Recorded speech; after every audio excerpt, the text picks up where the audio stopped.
Ils sont beaux, nés de l'imagination et permettent d'exprimer des idées, des envies ou d'en apprendre davantage sur l'histoire. Pourtant, en Côte d'Ivoire, les arts plastiques ne semblent pas occuper la première place dans le domaine de l'art, malgré des peintres mondialement connus. Qu'est-ce qui explique le peu d'engouement de la population pour l'achat d'œuvres d'art? Comment se porte le secteur? Nadia Eja et Harouna Zeba répondent à ces interrogations. Entouré de peintures et de pinceaux, John Echard crée sur cette toile tableau-portrait. Pour son œuvre, John s'inspire de photographies auxquelles il ajoute une touche personnelle. Je peux associer au moins 4 à 5 images pour faire un tableau. Passionné par le dessin depuis la tendre enfance, John s'est investi pleinement dans la peinture en grandissant. Malgré son talent, l'homme peine à vivre décemment de son art. D'autres, même quand tu dis le prix du tableau, ils pensent directement à la nourriture. Par exemple, tu dis le prix du tableau, ils disent « Ah, moi, je n'ai pas encore acheté mon sac de riz. » Et puis tu me dis « Le tableau, c'est tel prix. » Donc, ils voient que n'a pas encore vu la valeur de l'art. Un avis que partage partiellement la population. Moi, personnellement, je pense que c'est joli. Ça fait beau quand on les dépose dans la maison.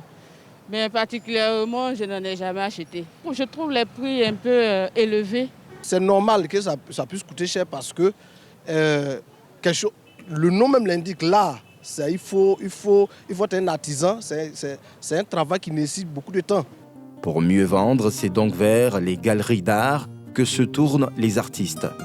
Daniel Bamik-Badé est artiste-sculpteur et expose dans cette galerie située à la Riviera 2. Ses œuvres sont créées à partir d'un matériau original avec, pour chaque création, un enseignement à délivrer.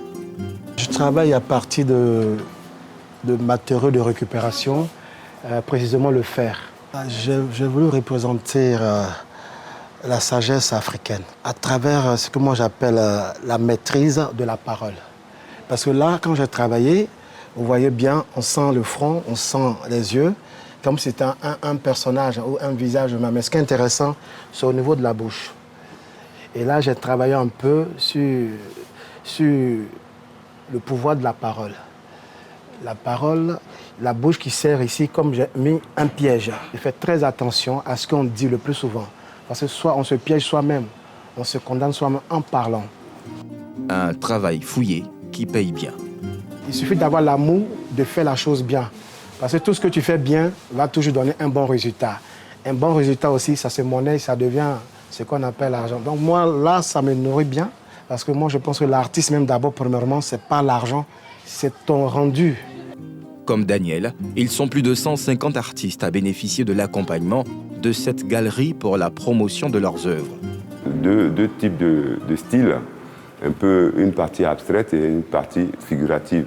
Donc on essaie, en accrochant, de mettre un peu les deux en juxtaposition, histoire de pouvoir aussi, des fois nous recevons des enfants, nous recevons des écoles pour leur expliquer un peu ce qu'on peut entendre par art abstrait, en même temps que par l'art figuratif. Et pour mieux apprécier un tableau, il faut voir au-delà de la première perception. Si on veut vraiment percevoir la scène qui est là, il faudra que nous aussi on fasse un effort de distance, de recul, de positionnement, pour pouvoir lire ça. Et le monde, on voit les choses à travers les formes, les couleurs. Ici, ça parle de formes et de couleurs.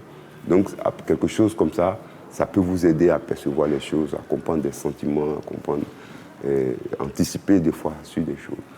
Un conseil bien mis en pratique par Naïm Souti, financier et par ailleurs passionné d'art. Dans l'antre de sa maison, impossible de jeter le regard sans tomber sur une œuvre d'art. À tous ses voyages, Naïm se fait pas prier pour s'en procurer. Ça fait quoi, plus de 25 ans que je collectionne. Bon, au début, je pouvais rester en extase devant un tableau toute la nuit. Ça communique quelque chose. Au début, nous tous on a commencé quand tu cherches quelque chose qui est joli. Et après, tu vois des œuvres bizarres, tu dis, mais ça. Les gens disent, mais ça ne ressemble à rien, pourquoi? Mais quand tu commences à t'habituer, ça travaille l'œil. Donc, tu arrives à aller au-delà de ce que tout le monde voit. Il y a l'aspect aussi réserve des valeurs.